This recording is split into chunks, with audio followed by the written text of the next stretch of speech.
Hello mga klot! Ako ho ay pumunta din kila Ate Batang. At ang ninang ko ay may pabigay sa akin ay ariruwi. Ayan ho, kadami. Ari pa ho. Ari pa ho. Ayan ninang ko ay si Ninang Cristea Daret. Ay maraming salamat sa iyo. Mahal na mahal kita. Ari pa ho. Kadami mo talaga eh. Ari pa ho. Yan ho ay mga glue. So, ari ho ay activator. Ari naman ho, pwede nyo naman ho aring mga lagyan-lagyan, design. Ay ngayon ho, ay ako ho ay napapaibig na gumawa. Eh hindi ko nga ho alam kung paano gumawa na rin. Titingnan natin sa extraction. Konting-konti lang ho muna. Yan, ayos na ho yan.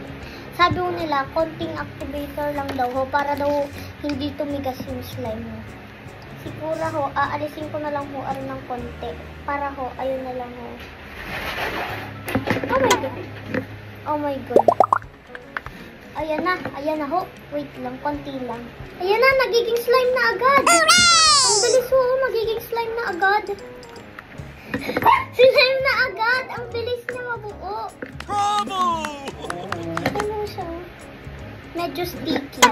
Mas sticky pa ho siya. Pero, nagagawa na ho natin. Sabi ko sa inyo eh, kahit walang measuring cup, magagawa ho natin iyan. Wow! Hala! Nakagawa na ho ako ng sarili kong slime! Hooray! Ayan na ho, oh. Slime na to, diba? Yeah. Gaya niya ho na, no? Nakagawa na ho ako ng sarili kong slime. Pwede ho lagyan ito, pero gusto ko ho plain lang. Wait lang, ilagay natin siya sa baso. Ilagay natin siya sa baso. Umutot. Ayan na ho yung finished product ng ating slime. Uy, ang ganda niya ha. Ang bilis lang niya gawin. Ang bilis lang niya pala gawin. Sister Batang. Hawakan mo yung slime ko. Oh, diba? Ang galing ko gumawa.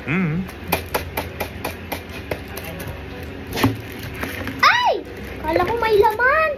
Kinabahan ako dun eh. No? Kokowa, Kochi, at saka Freya. Be quiet. Ang lambot niya.